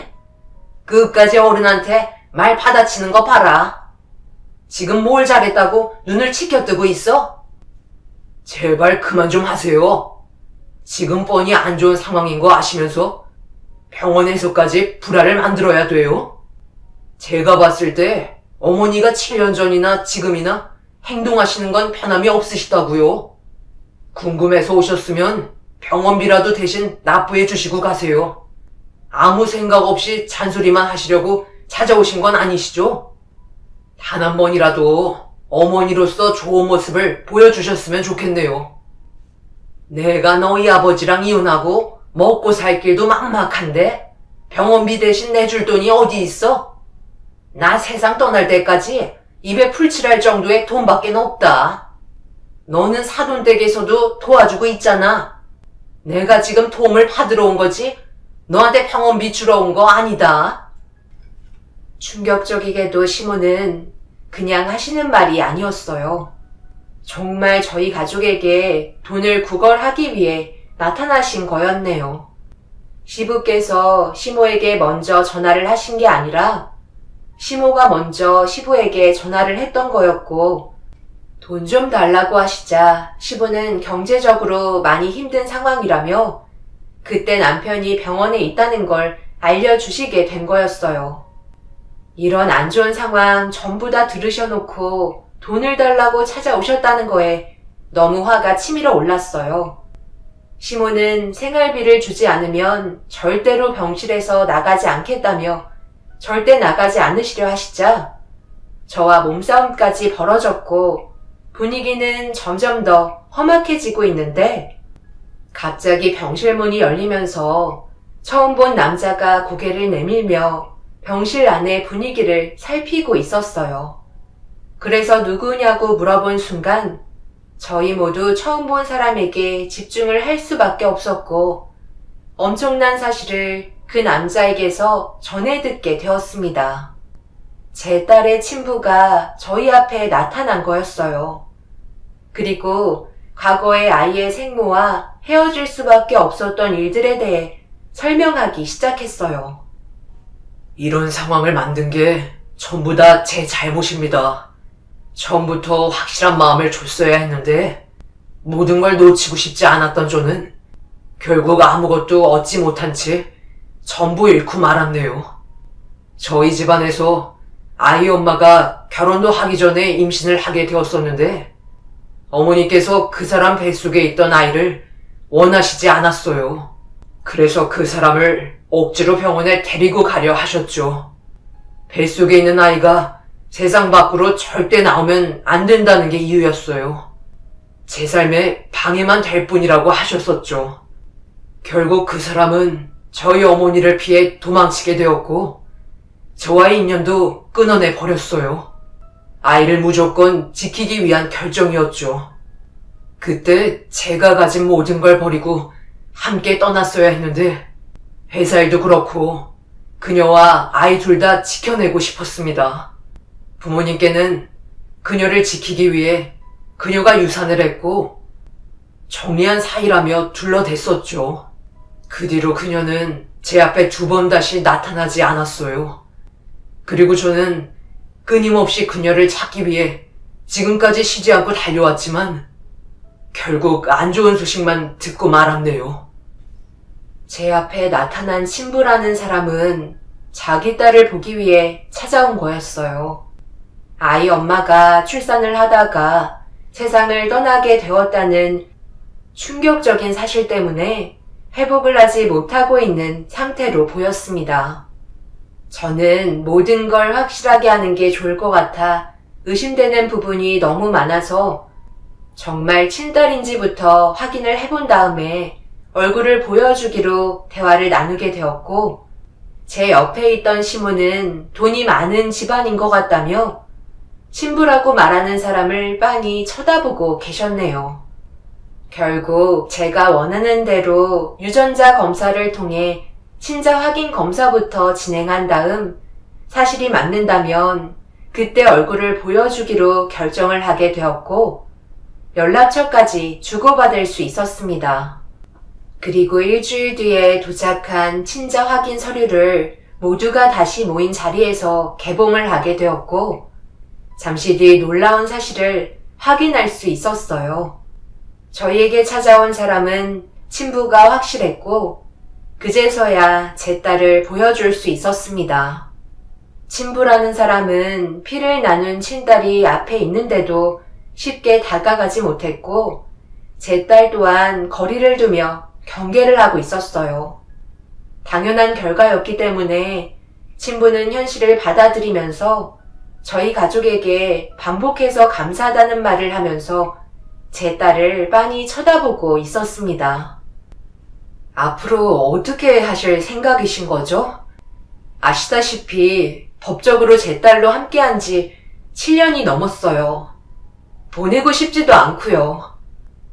지금 상황에서 제가 할 수 있는 건 아무것도 없습니다. 그저 지금 정도의 거리만 유지하면서 지내면 그걸로 만족합니다. 저희 부모님께서 만약 제 딸이 세상 밖으로 나왔다는 사실을 알게 된다면 분명 그냥 넘어가지 않을 거예요. 그래서 지금처럼 이 정도의 관계를 유지하는 게 안전을 위한 선택일 것 같습니다. 산부인과에서도 들었고 보육원에서도 제 딸을 지켜주기 위해 많은 노력을 해주셨다고 들었어요. 정말 감사합니다. 제가 도와드릴 수 있는 부분들은 해결해 드리도록 할 테니 부담 갖지 마시고 받아주셨으면 좋겠네요. 부군께서 지금 현재 병원 치료를 받고 계신데 제가 도움을 드리고 싶네요. 그쪽 때문에 그동안 우리 집안이 얼마나 힘들었는지 알아요? 병원비뿐만 아니라 금전적인 보상을 따로 해줬으면 좋겠는데 돈이 많은 집안이면 당연히 그 정도는 해줄 수 있는 거잖아요. 애 하나 키우는 게 얼마나 힘든지 잘 알고 계시죠? 네, 잘 알고 있습니다. 그래서 평생 동안 제 딸의 앞날을 위해 뒤에서 부족함 없이 지원해 드릴 테니 걱정하지 않으셔도 됩니다. 일단 이 카드부터 받으시죠. 한도가 없기 때문에 생활하시면서 어려웠던 부분을 해결하시기에는 문제 없을 겁니다. 예, 그 카드 나한테 주거라. 그건 내가 받아야 되는 게 당연한 거 알고 있지? 그동안 시애미가 얼마나 힘들었는지 누구보다 네가 제일 잘 알고 있잖아. 이참에 당신이랑 나랑 다시 재결합하면 되겠네. 우리가 여러모로 상황이 안 좋았었는데 지금은 술술 풀렸으니 다시 합쳐도 되는 거잖아. 당신도 나랑 같은 생각이지? 이제야 제대로 된 보상을 받겠구먼. 어디서 지금 붙어 먹으려 드는 거야? 당신 때문에 우리 집안이 무너졌는데 한 번도 좋게 받아준 적 없이 내 손녀를 내치려 했었으면서 이제 와서 뭐라고? 눈앞에 돈이 보이니까 다시 재결합하자고? 당신 너무 속 보이는 거 아니야? 우리는 이혼했고 남남이기 때문에 더 이상 관계를 만들 필요는 없다고. 자식과도 인연을 끊었으면서 돈이 눈앞에 보이니까 전에 며느리한테 어떻게 됐는지 기억도 안 나지? 당신한테는 땡전 한 푼 돌아가는 일 없을 테니 두 번 다시 내 아들 병원에 찾아오지 마. 시부는 아이 친부에게 그동안 시모가 저한테 했던 행동들을 전부 다 고발했고 친부의 표정은 점점 굳어가기 시작했어요. 그리곤 자기 딸에게 큰 상처 되지 않게 잘 부탁드린다며 낮게 깔린 목소리로 분위기를 압도하고 있었네요. 시부는 시모를 병실 밖으로 강하게 내치자 그제서야 본색을 드러내시며 절대 그냥 두고만 보고 있지 않을 거라며 난리를 치고 돌아가셨습니다. 제가 고민하는 건 앞으로의 생활에 대한 문제예요. 저희 남편과 저를 친부모로 알고 있는 제 딸 앞에 또 다른 친부가 나타났으니 많이 혼란스럽겠죠. 그래서 모든 사실을 알려주긴 해야 되겠지만 아직 어리기 때문에 어느 정도 시간이 지난 뒤에 설명을 해주는 게 좋을 것 같다고 판단했습니다. 그리고 친부도 아이의 안정을 위해 최대한 멀리에서 지켜만 본다고 약속을 해주었네요. 다행히 제일 힘든 시기 때 친부의 도움으로 금전적인 부분은 해결이 되었지만 앞으로 어떻게 살아가야 할지 고민이 많네요. 여러분들께선 친부가 나타난 지금의 시점에 어떤 식으로 해결하면 좋을지 의견을 남겨주시면 정말 감사할 것 같아요. 그래도 친부가 좋은 사람이라 다행인 것 같습니다. 앞으로 모두가 밝게 웃을 수 있는 그런 날만 펼쳐졌으면 좋겠어요. 저희 가족이 앞으로도 행복하게 살아갈 수 있도록 많은 응원 부탁드리겠습니다. 감사합니다. 안녕하세요. 경기도에 살고 있는 여성이에요. 어떻게 처음부터 시작해야 할지 두서가 없을지라도 재밌게 들어주세요. 저는 언제나 자신감 넘치고 늘 당당했던 여성이었어요. 화목한 부모님을 보고 자라서 결혼이라는 로망이 가장 컸었고, 하루라도 빨리 저희 부모님처럼 행복하게 살고 싶다는 생각을 하면서 자라왔어요. 대학교를 졸업하고 취직을 하고 나서 같은 회사 타 부서 사람과 눈이 맞아 결혼을 하게 되었습니다. 전 상급자였고 그는 직속 부하였지만 상관하진 않았어요. 남편이 저를 밤낮으로 쫓아다녀 시작한 결혼 생활이었는데 모두 그러하듯 처음엔 별도 달도 따다 줄 것 같던 남편이 변한 건 한순간이었습니다. 난 2년제 나오고 넌 4년제 나왔다고 지금 날 무시하는 거잖아. 그 눈빛 뭐야? 사람 무시하는 태도잖아. 네가 아무리 나보다 직장 상사라고 해도 나 무시하는 건 못 참아. 지가 잘나면 얼마나 잘났다고 감히 나를 무시해? 뭐해라니까? 내가 당신을 왜 무시해? 그리고 왜 거기서 2년제, 4년제가 나와? 당신 참 웃긴다. 아무리 피해망상이 있어도 그렇지. 어떻게 나한테까지 피해망상이 있을 수 있어? 그러지 마. 당신 원래 이런 사람 아니었잖아. 다시 돌아와. 니네 팀 김대리 말 못 들었어? 너 보고 남편 보는 눈이 소박하대잖아. 근데 넌 거기에 웃어 넘겼잖아. 그게 나 무시하는 거 아니야? 아니, 그럼 거기서 상심 지키고 싸우기라도 할까? 참, 내가 아니면 된 거지. 뭘 그런 거에 일일이 신경 써? 그리고 애초에 그럴 거였으면 나랑 결혼을 왜 했어? 매번 이러려고 나랑 결혼했니? 당신 이렇게 자격지심 많은 줄 진짜 몰랐어. 자격지심? 그래, 나 자격지심 있다. 어쩔래? 사람들이 2년제라고 얼마나 무시하는데 넌 서러움을 모르잖아. 애초에 학력 제한 없이 자긴 경력자로 들어온 건데 뭘 그렇게 학력에 연연해? 예전 당당하던 모습은 어디 간 거야 정말. 절 처음 만났을 때 남편은 부하 직원이었지만 당당했고 본인 커리어에 자신감이 있는 사람이었어요. 자격지심 없는 그 모습에 반해 결혼을 결심한 것이었지만 결혼을 하고 보니 남편은 그 누구보다도 자격지심에 똘똘 뭉친 사람이었죠. 저 역시 그런 남편을 보는 것이 참 힘들었고 기분이 좋을 땐 매우 잘해주는 남편이었지만 기분이 안 좋으면 바로 자격지심이 나오는 남편이어서 그런지 매번 제가 남편의 눈치를 살펴야 했어요. 그러던 중 남편은 저에게 퇴사를 권유했고 시댁도 그걸 원하셨죠. 아이를 낳고 살았지만 한 번도 퇴사를 생각해 본 적이 없었기 때문에 남편과 시댁에서 퇴사를 권유한다는 게 당황스러웠어요. 일욕심이 많았던 터라 여자의 몸으로 끝까지 한번 가보고 싶은 마음도 있었기에 퇴사 얘기가 달갑지만은 않았답니다. 너랑 싸우는 것도 지겹다. 그냥 네가 회사 그만두면 안 돼? 같은 회사 다니니까 더 비교되고 사람들도 나랑 왜 결혼했는지 의아해하잖아. 그 꼴 보기 싫다. 그냥 네가 그만둬.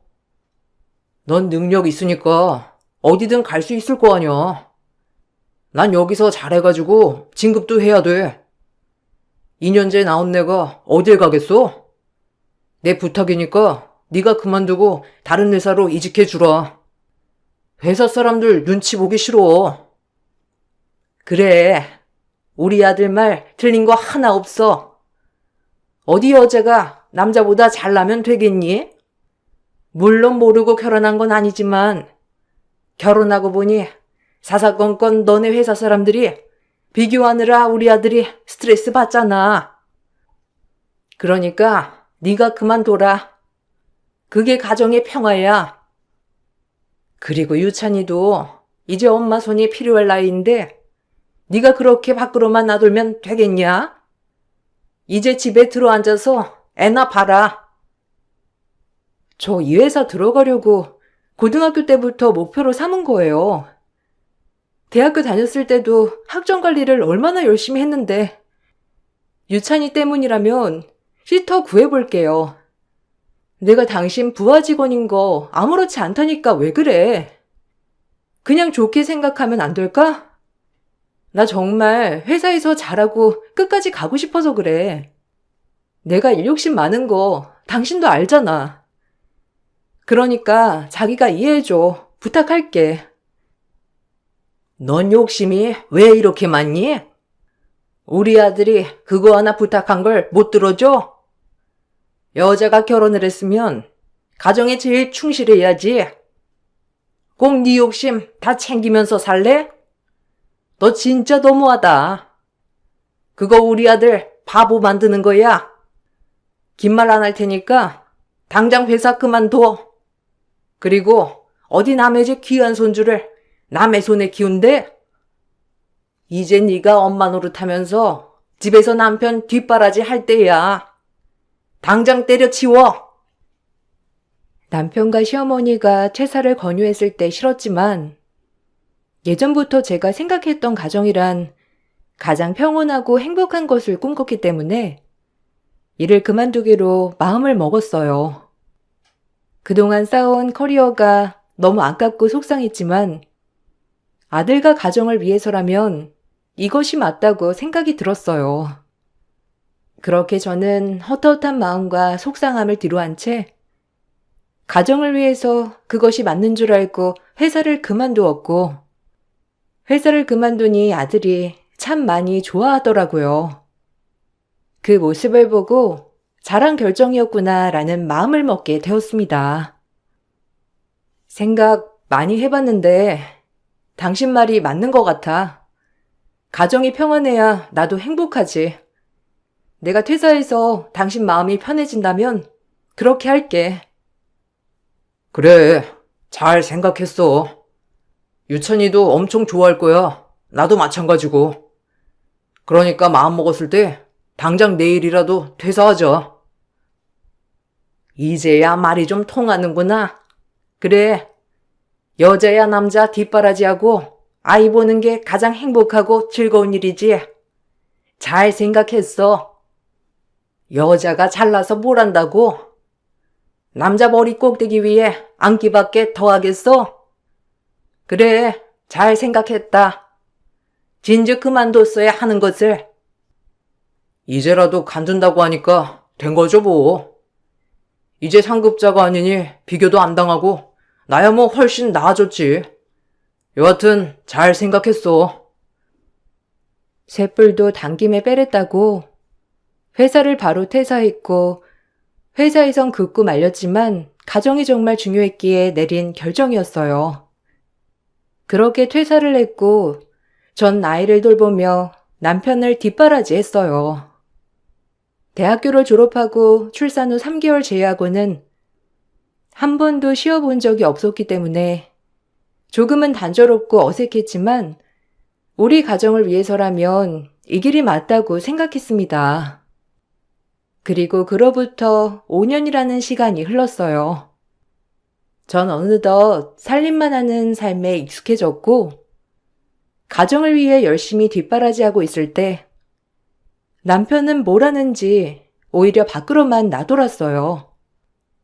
저더러 가정을 위해서 일까지 그만두라고 했던 사람이 본인은 제가 그만두자 매번 회식한다, 회사 야근한다 라는 핑계로 밖으로만 겉돌기 시작했고 제가 생각했던 가정과는 멀어지고 있었어요.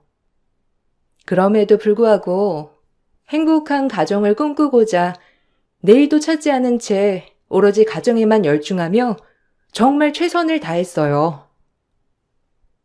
내가 그 회사를 아는데 무슨 그렇게 야근이 많아? 유찬이 학교에 부모 참관 수업 있잖아. 그거 아빠의 날이라서 아빠가 가야 돼. 이날 연차 쓰고 아이 학교에 가야 할 것 같은데 괜찮아? 유찬이도 엄청 기대하고 있어. 아빠랑 같이 학교에서 뭐 한다고 하니까. 내가 시간이 어딨냐? 그리고 갑자기 말도 없이 연차를 어떻게 마음대로 써? 아무리 오래 다녔다지만 생각이 있는 거야? 너 회사 그만두더니 아주 감을 잃었구나. 이래서 살림만 하는 여자랑은 말이 안 통한다니까.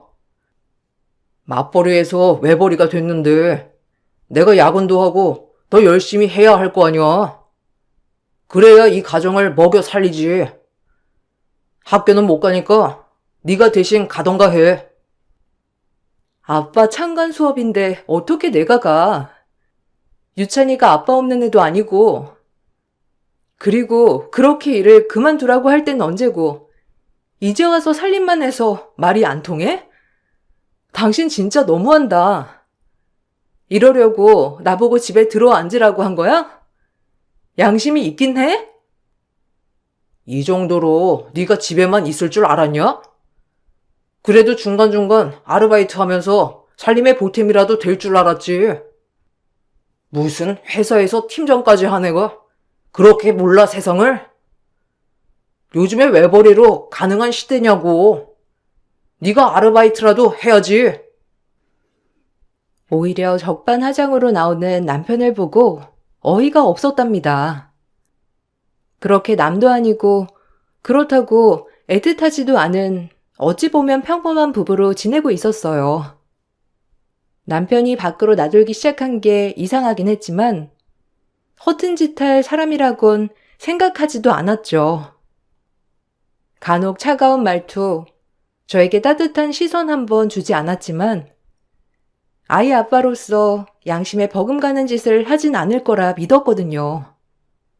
하지만 제가 조금이라도 우려했던 것이 맞아 떨어지고 말았어요. 우연히 퇴사했던 회사 동료를 만나 점심을 먹었는데 그 동료가 저에게 해준 말이 가관이었어요. 남편은 제가 회사를 그만둔 시점부터 여자를 만나고 있었고 같은 회사 사람이었는데 그래서 저한테 회사를 그만두라고 종용을 한 것이었어요. 본인들이 마음껏 연애를 하기 위해서 말이에요. 대놓고 동료가 말해주는데도 믿기가 힘들었습니다. 아니, 믿지 않으려고 했어요. 내가 선택한 가정이 이렇게 무너질 리 없다고 정말 믿었기 때문이에요. 이거 언니한테 말할까 말까 했는데 회사에서 암암리에 다 아는 소문이야. 근데 언니 남편, 언니 꼬셔놓고 어떻게 이렇게 뒤통수를 칠 수 있어? 이제 회사에 소문나도 본인은 상관없다 이거지 뭐. 언니가 회사 그만뒀으니까 이런 식으로 귀에 들어갈 줄 몰랐나? 하여튼 언니도 잘 알아보는 게 좋을 거야. 그러니까 회사를 왜 관둬? 언니가 보통 에이스야?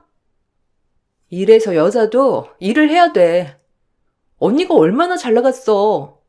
근데 이게 뭐야? 내가 다 안타깝다 정말. 어쩔 거야 이제. 확실한 거야? 고마워. 이런 말 하기까지 어려웠을 텐데. 내가 좀 알아볼게. 정확한 건 자세히 알아봐야 할 것 같으니까. 그래도 아직 확정짓진 말아줘. 유찬 아빠 다정하진 않아도 아이 보기 부끄러운 짓 할 사람은 아닐 거라 정말 믿고 있거든. 동료의 말을 듣고 그 다음 날부터 남편을 의심했어요. 정확한 건 내 눈으로 확인해야 믿어질 것 같은 마음이었고, 그래서 남편의 뒤를 쫓았어요. 핸드폰을 확인한 결과 남편은 역시나 외도를 하고 있는 것이 맞았고 마음이 부서질 듯 아파왔습니다. 난 가정을 위해 내 커리어도 포기했는데 그럴 동안 이 사람은 이렇게 뒤에서 미래를 즐기며 나를 기만하고 있었구나 하고 말이죠.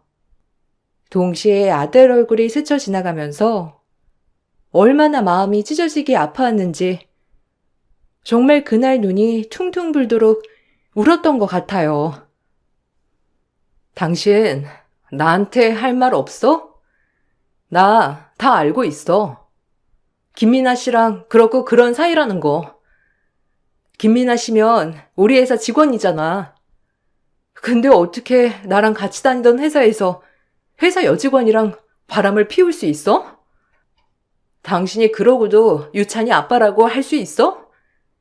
난 이 가정을 위해 내 커리어까지 포기하면서 참았는데 어떻게 이렇게 날 기만해? 아니, 유찬이도 기만한 거나 마찬가지지. 남자들 원래 한 번씩 이렇게 바람 피우고 하는 거야. 그리고 몰랐으면 어쩔 수 없었지만 이제 알았다니 유감이네. 너한테 사과라도 하길 바라는 거야? 미안한데 나 그 여자 사랑해. 유찬이한텐 미안하지만 너한텐 별로 안 미안해. 남녀 사이가 다 그런 거 아니야? 뭐? 진짜 너무한다. 네가 인간이니? 그래, 어디 한번 그렇게 뻔뻔하게 나와봐. 네가 아는 사랑 다 박살내 줄 거니까. 그리고 이혼 꿈도 꾸지 마. 당신이 바람 피우는 거 아닌 이상 나 절대 당신 원하는 대로 해줄 수 없으니까. 유책 배우자는 당신이야. 이거 다 알고도 나랑 살 수 있겠어? 깔끔하게 이혼하자. 이제 사랑하지도 않는데 아까운 인생 애만 보고 살 수 없잖아. 남편은 뻔뻔하게도 저한테 이혼을 요구했고, 아이한텐 미안한 일이지만 저한텐 미안하다고 하지 않았어요. 그의 입에서 나온 말은 사랑은 제가 아니고 남녀 사이가 다 이런 거 아니냐며 저에게 철면피를 깔고 말을 했죠. 억장이 무너졌지만 아들에겐 행복한 가정이었음을 잘 알았기 때문에 저 역시 이 가정을 깰 용기가 없었어요. 이 가정을 깬다면 저의 모든 것이 깨지는 거나 다름없다고 생각했기 때문에 뻔뻔한 남편에게 참교육을 하고 싶었지만 사실상 이혼이 두려워 아무것도 하지 않고 참기만 했습니다. 제가 그럴수록 남편은 당당하게 이혼을 요구했고 어느새 시어머니까지 합세하여 저에게 이혼을 종용했어요. 그냥 이혼해 달라고. 너 왜 이렇게 진절머리 나게 구냐? 어린애 아니잖아. 너 사랑하지도 않는 사람 붙들고 살고 싶니? 얘가 왜 이렇게 즐겨? 우리 아들 새 출발한다는데 네가 왜 앞길을 막는 거야? 얘기 들어보니까 그 여자애네 집이 좀 사는 모양이던데. 유찬이도 우리가 건사할 거니까 너만 빠져주면 돼. 너 하나 희생하면 다 행복해지는 거라고. 네가 유찬이 데려가면 뭘 해줄 수 있니? 그래도 집안 빵빵한 새엄마가 케어해주는 게 낫지. 넌 지금 직장 신지도 오래됐잖아. 뭐라고요? 내가 누구들 때문에 일을 그만뒀는데 이제 와서 나만 빠지라는 건데? 나 절대 못 빠져요. 그리고 이혼해도 유찬이 내가 데려갈 거니까 그리 알아요. 뻔뻔하게 유책 배우자임에도 아이까지 뺏으려고 해? 정말 뻔뻔한 인간들이네요. 유찬이 위해서 뭐가 옳은 건지 잘 생각해. 네가 지금 사회 나가서 뭘 할 수 있겠어? 유찬이한테 다 해주는 엄마가 낫지. 꿈 깨요. 나 이혼 절대 못 해주니까. 어디 한번 상간 남녀 어디까지 가는지 내 눈으로 지켜볼 테니까 사랑을 하든 뭘 하든 알아서 해. 시댁은 염치라곤 눈곱만큼도 없었어요. 본인들이 일을 그만두게 하고 이혼까지 요구하는 꼴을 보니 정말 참을 수가 없었지만 어렸을 때 내가 꿈꿔왔던 가정이 있었기에 차마 포기가 되지 않았죠. 끝끝내 이혼을 해주지 않겠다고 하자 남편은 이제 숨기지 않고 바람을 피웠고 대놓고 외박하는 일이 잦아졌어요. 그리고 더욱 참을 수 없는 건 아이한테까지 영향을 끼쳤다는 거예요. 엄마, 나 오늘 아빠랑 아줌마랑 놀이동산 가기로 했다. 엄마가 김밥이랑 맛있는 것 좀 많이 싸주세요. 가서 먹을 거야. 아줌마? 무슨 아줌마 말하는 거야? 그리고 오늘 학교를 가야지. 무슨 놀이동산을 간다는 거야? 아빠가 그러자고 하셔? 아빠랑 친한 친구랬어. 지난번에 학교에도 나 데리러 오고, 피자도 사주고, 오늘은 같이 놀이동산 가는 거야. 나도 그 아줌마 너무 좋아. 맛있는 거 엄청 많이 사주고, 다음번에 만나면 포켓몬스터 장난감 세트랑 옷도 사준다고 했어.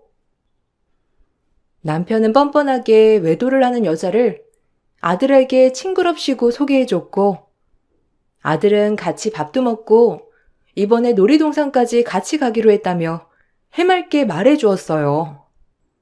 이 얘기를 들으니 제가 이악 물고 참아왔던 가정이 붕괴되는 느낌이 들면서 이제는 남편과 끝내야겠다고 생각을 했습니다.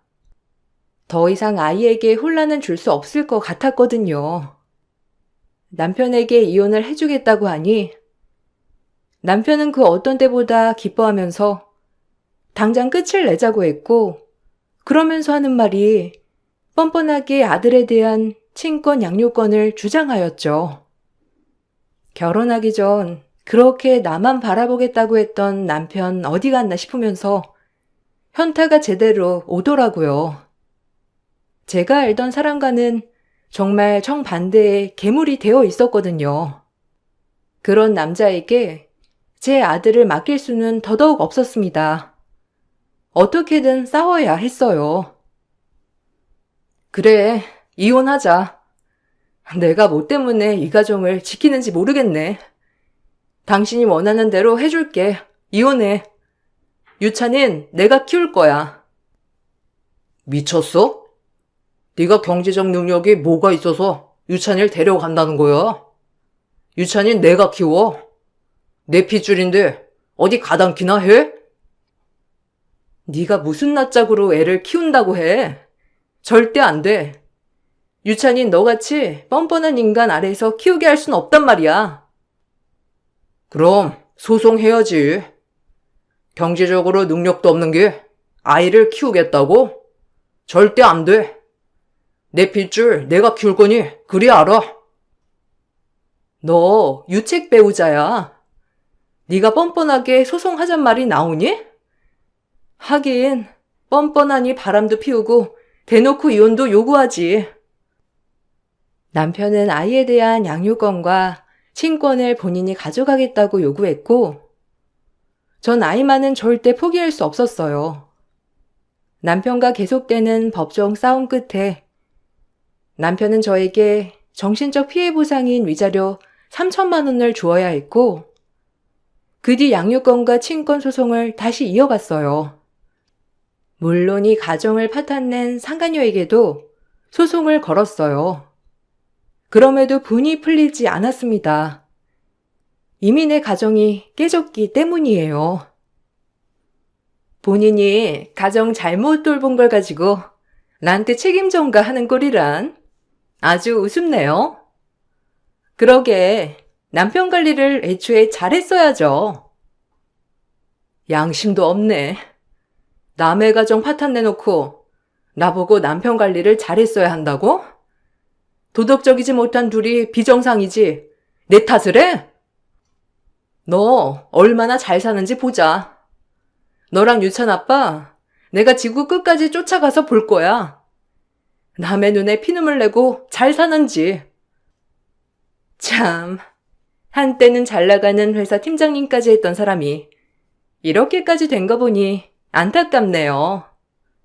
대리님은 제가 잘 챙길게요. 팀장님은 본인이나 잘 돌봐요. 어디 그게 사람 꼴입니까? 많이 초췌해지셨네. 그렇게 잘 나가던 분이. 절대 저렇게 되지 말아야지. 그래, 어디 한번 마음껏 짓거려봐. 마지막에 결국 누가 웃는지 보자. 너 지금은 네가 이긴 거 같지? 두고 봐. 울게 될 날이 있을 거야. 상간녀는 저에게 위자료를 주면서까지 저렇게 말을 하며 단단히 약을 올렸죠. 하지만 아이만을 생각하기로 했기 때문에 무시했어요. 그러던 중 남편은 저에게 하나 제안을 하더라고요. 위자료 3천만 원을 주지 않는 대신 아이를 친권과 양육권을 주겠다고 말했어요. 결국 아이를 데려가겠다고 했던 것도 남편은 저에게 위자료를 주지 않으려고 애초에 밑밥을 깔아둔 거였어요. 제가 아이만은 절대 포기하지 않을 사람이라는 걸 잘 아는 남편은 법적 싸움 없이 친권과 양육권을 넘겨준다고 하면서 절 회유했죠. 어쩜 사람이 그럴 수 있나 싶다가도 그래도 아들을 쉽게 데려올 수 있음에 답답하지만 모든 걸 감내하기로 마음을 먹었습니다. 너한테 줄 위자료 차라리 안 주고 네가 애 데려가. 나 돈 없는 거 알잖아. 내가 3천만 원이 어디 있냐? 그냥 애 네가 키워. 뻔뻔한 인간. 3천만 원 때문에 애를 포기해? 그래, 넌 그런 인간이었지. 애만 깨끗하게 데려갈 수 있다면 그깟 돈 안 받아도 돼. 뭐 나중에 네가 딴소리 할 것 같으니까 너무 빈손으로 보내긴 그렇고 그 엄마네 집에 있는 화병 있지? 꽤 오래된 골동품이거든. 그거 하나 가져가라. 나중에 빈손으로 나왔다고 억울해하지 말고 그거라도 얻어가. 그거면 우리 사이 끝인 거다. 넌 결국 위자료를 주지 않는 게 목적이었지. 너란 놈이 아이 아빠라는 게 참 유찬이가 불쌍하다. 너는 분리수거도 안 될 놈이야. 남편은 위자료 3천만 원 대신 시댁이 있는 화병을 골동품이라며 주었어요. 솔직히 너무 가소로워 그것도 받지 않으려 했지만 어쩌다 보니 아들과 함께 같이 챙겨 나오게 되었죠. 그리고 전 이악 물고 다짐했어요. 예전의 제 모습으로 돌아가겠다고. 그리고 우리 하나밖에 없는 아들 절대 남부럽지 않게 키우겠다고 말이에요. 아들과 따로 나와 살며 있는 대로 제 능력을 가지고 여러 회사의 문을 두드리게 되었고 일은 오래 쉬었지만 그래도 마침내 원하는 회사에 취직할 수 있게 되었어요. 그리고 회사에 잘 적응해 가고 있던 어느 날 회사에서 친해진 동료 언니가 저희 집에 놀러와 집 구경을 하던 날이었어요. 어머, 이 화병 뭐야? 내가 유물 이런 거에 관심이 많거든. 이거 꽤 값나가 보이는데? 혹시 의뢰 같은 거 해봤어? 에이, 아니에요. 전 남편이 위자료랍시고 준 건데 아마 몇만 원짜리나 아님 몇천 원짜리겠죠. 그냥 버리기도 뭐해서 가지고 있어요. 뭐 계속 보니까 나름 집안 인테리어도 되는 것 같고. 왜요? 언니가 봤을 때 뭐 있는 거 같은 거예요? 내 말 한번 믿어봐. 문이랑 아래 새겨진 모양까지 내가 역사학과 나왔잖아. 모양이 심상치가 않아서 그래. 한번 의뢰해보는 것도 나쁘지 않을 것 같은데? 어차피 밑져야 본전이잖니. 한번 내 말대로 해봐. 이거 진짜 보통이 아닌 것 같아. 회사 언니의 말에 믿져야 본전이니 남편이 위자료로 준 골동품 의뢰를 맡기게 되었고 전 그야말로 그 덕분에 앉은 자리에서 인생 역전을 하게 되었어요.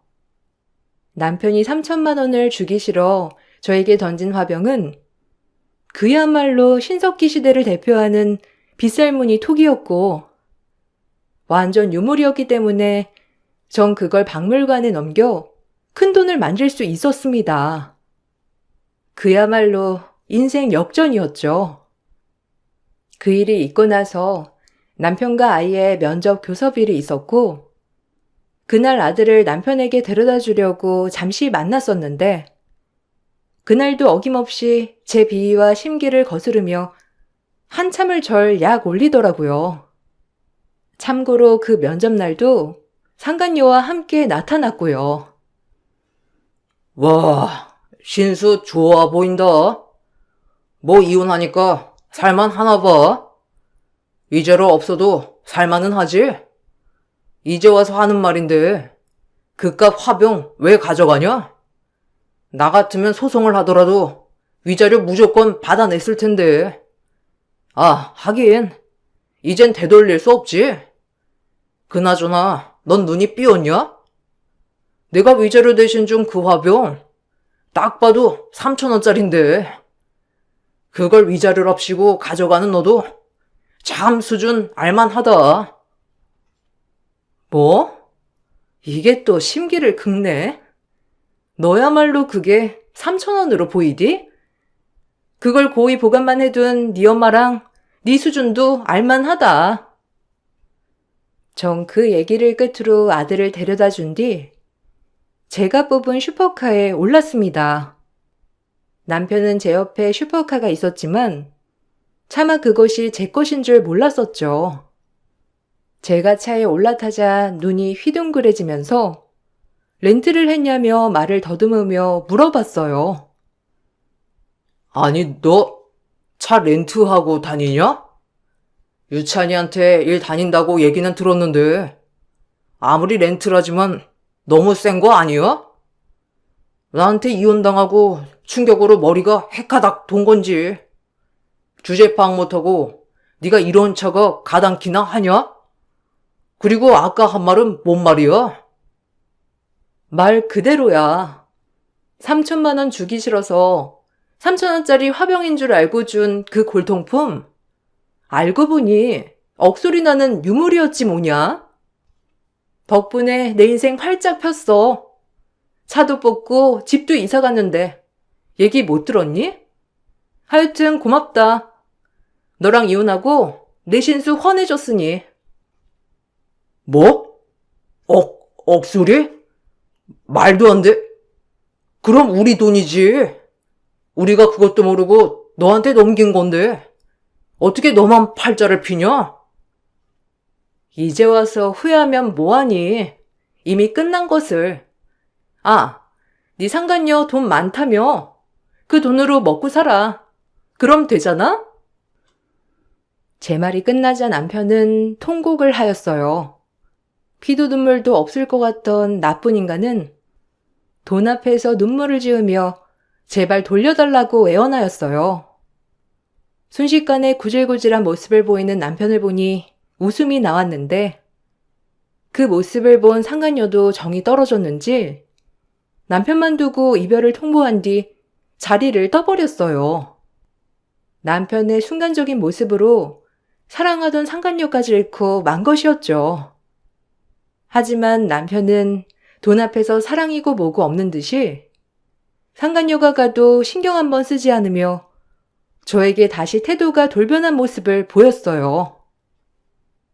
사실 생각해보니까 조강지 쳐버리고 아들까지 외면하면서 살고 싶진 않더라. 그리고 그 골동품은 원래 우리 엄마 거잖아. 그러니까 우리 다시 잘해보자. 아마 결말이 이러려고 내가 그 골동품을 준 게 아닐까? 생각해보면 부부의 연이라는 게 이렇게 끊어지는 게 맞나 싶기도 하고 아쉬워서 그래. 유찬이 생각해서 한 번만이라도 봐주면 안 될까? 내가 잘하도록 할게. 돈 앞에서 사랑도 모두 없구나. 그렇게 사랑한다던 네 상간녀가 너 못 만나겠다고 가버렸는데도 나한테 이러고 싶니? 그깟 돈이 뭐길래 너도 참 알만하다. 내가 왜 진작 네 수준을 몰랐을까? 정신이 나가도 한참 나갔었던 거지. 그래도 네 덕분에 남은 생 우리 유찬이랑 엄청 편하게 살 수 있게 됐으니 고맙다고 해야 할까? 분리수거 안 될 인간도 거르고 내 인생 활짝 펴고. 끝까지 너 혼자 잘 살겠다 이거지? 안 되겠다. 내가 너한테 준 골동품 다시 반환해 올 거야. 그런 줄 알아. 좋은 말로 안 통하지? 마음대로 해봐. 내가 너랑 이혼할 때 그 모습인 줄 아니? 이젠 능력 되겠다. 빵빵한 변호사들 선임할 거니까 어디 마음대로 해. 남편은 역시나 위자료 반환 청구 소송을 저에게 걸었어요. 돈에 눈이 멀어 모든 걸 다 뺏겠다는 심보로 말이에요. 전 국내에서 날고 긴다 하는 변호사들을 선임해 남편과 법적 공방을 벌이게 되었답니다. 3자까지 진행된 법정 싸움에서 다행히 남편은 패하고 말았고 전 승소를 했어요. 제 돈을 하나도 빠짐없이 지키게 되었고 이제 완전히 남편과의 모든 것이 끝이 났어요. 이럴 수는 없는 거다. 어떻게 모든 걸 다 너한테 뺏길 수가 있어? 하물며 손자까지. 너 그거 당장 못 가져와? 아줌마, 정신 차려. 유찬이 당신들이 버린 거잖아. 위자료 주기 싫어서 애 데려가래 놓고 이제 와서 뺏겼다니. 웃긴다. 이제 와서 모든 거 잃고 나니까 핏줄이 당겨? 돈에 눈이 멀어가지고 손 주고 자식이고 팽개쳤으면서 가스로운 인간들. 법적 처벌만 없었으면 당신도 지금 나한테 머리털 다 뜯겼어. 알아? 똥이 더러워서 피하지 무서워서 피하나. 반성 좀 해. 그래도 너 그것 때문에 보상 많이 받았다며. 법정에서는 내가 패지만 양심상 나한테 뭐라도 떨어뜨려 줘야 하는 거 아니냐? 내가 많은 걸 바라냐고. 나 1억만 해줘. 그거면 돼. 그럼 다신 너 안 찾아올게. 네가 유찬이 만나지 말라면 안 만날 거야. 또 유찬이 가지고 거래하니? 인간 같지도 않은 놈아? 돈에 눈이 멀어가지고 넌 진짜 갱생 불가다. 그냥 평생 그렇게 루저처럼 살아. 그 나이 먹도록 회사에서 진급도 못하고 말년 대리 주제에 지가 엄청 잘난 줄 알지? 그지 깽깽이 같은 놈. 뭐? 만년 대리? 이게 또 내 자격지심을 건드네. 그래. 넌 돈 있고 팔 잡혔다 이거지? 아, 억울해. 그건 다 내 거란 말이야. 평생 남 탓하고 그렇게 살렴. 어쩌다 내 눈이 삐어 너 같은 것을 만났지만 그래도 인생 공부라 생각할게. 잘 살아. 참 길고 긴 싸움이었고 이혼 소송의 양육권 다툼 그리고 이젠 위자료 반환 청구 소송까지. 한때는 참 사랑했던 사람이었지만 결말은 이렇게 끝이 났죠. 시어머니와 남편은 법정 싸움에서 패하자 악을 쓰면서 울더라고요. 그리고 이제 저에게 돈을 절대로 뜯어낼 수 없다는 걸 직감했는지 다시 만나던 상간녀에게 울며불며 매달렸고 상간녀는 받아주지 않았죠. 그리곤 이 모든 게 상간녀 때문에 벌어진 일이라고 생각했는지 남편은 회사에서 상간녀의 실체를 폭로하겠다고 하며 상간녀와 또다시 진흙탕 싸움을 시작했어요. 회사에선 그 모습을 보고 회사의 명예를 실추시켰다며 상간녀와 남편을 해고 처리했다고 동료가 말해주었죠. 그들만의 그 모습을 보고 그동안 모든 서름이 다 해소되는 것 같아 참 기뻤답니다. 이제야 모든 게 제자리로 온 것 같았거든요. 너 내가 나중에 보자고 했지? 이제 회사도 잃고 네 경력에 어디 들어가겠니? 이미 업계엔 너 상간녀로 낙인 찍혀서 들어갈 회사도 마땅치 않을 거야. 얼마나 좋은지 모르겠네. 너네 집이 아무리 부자라도 너같이 양심 없는 딸 좋으시겠니?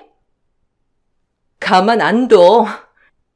대리님이랑 팀장님 때문에 내 인생 다 망가졌어요. 내가 왜 유부남을 꼬셔가지고 이따위 낙인이 찍혀? 꼴 좋지 뭐. 지팔 직권이란 말이 있단다. 네 팔자 네가 꼰 거지. 누가 등 떠밀었니? 너 정상적인 남자 만나 시집 가려고 해도 내가 가만 안 둘 거야. 그 남자 찾아가서 너 때문에 내 가정 파탄 났다고 다 소문낼 거니까 정상적으로 살아갈 생각 마. 지금은 시간이 많이 지나 우리 아들이 벌써 고등학생이 되었어요. 고등학교쯤 되자 모든 걸 다 아는지 어느 날은 이런 말도 하더라고요. 그 얘기를 듣고 아들의 마음을 어루만져주지 못했던 건 아닐까 하고 마음이 많이 아팠답니다. 할머니랑 아빠 다신 보고 싶지 않아. 엄마한테 그렇게 상처 준 사람들인데 내가 봐서 뭐해? 어렸을 땐 몰랐지만 이젠 더 이상 보고 싶지 않으니까 아빠한테도 얘기 전해줘. 아님 내가 할까? 이제 그냥 엄마랑만 행복하게 살래. 그게 낫지. 그래도 아빠인데 안 봐도 되겠어? 네 뜻이 그러면 그렇게 해도 좋아. 대신 언제든 마음 바뀌면 엄마한테 얘기해줘. 중학교 초반까진 아빠와 면접을 하다가 아들이 큰 지금은 따로 아빠를 만나고 싶어 하지 않아 완전히 연락하지 않아요. 아이한테 얘기하진 않았지만 아무래도 본인이랑 돈과 저울질했다는 걸 어떻게 알았는지 아빠와 할머니에게 큰 실망을 했던 것 같더라고요. 사실 이 부분이 마음이 너무 아팠어요. 나만 받으면 되는 상처를 우리 아들이 받은 건 아닌가 해서요. 간혹가다 시어머니께서 아들을 보고 싶어 연락이 오시지만 그마저도 차단을 하니 이젠 연락도 안 오셔요. 핏줄도 잃고 돈도 잃고 아들도 이혼남이 된 시어머니 인생이었고 남편 또한 모든 걸 잃은 호라비가 되었습니다. 아직까지도 더 큰 벌이 있었으면 좋겠다고 가끔 생각하지만 사랑하는 아들 평생 보지 못하는 것과 그렇게 좋아하는 돈을 저에게 뺏긴 것이 남편에겐 가장 큰 벌인 것 같아요. 참 그 시절 어떻게 살았나 싶은 마음이 드는 하루예요. 얼른이 기분 털어버리고 오늘은 맛있는 것을 먹으며 힐링해야겠어요. 여러분, 무거울 수도 있는 제 글을 봐주셔서 감사합니다. 좋은 하루 보내세요.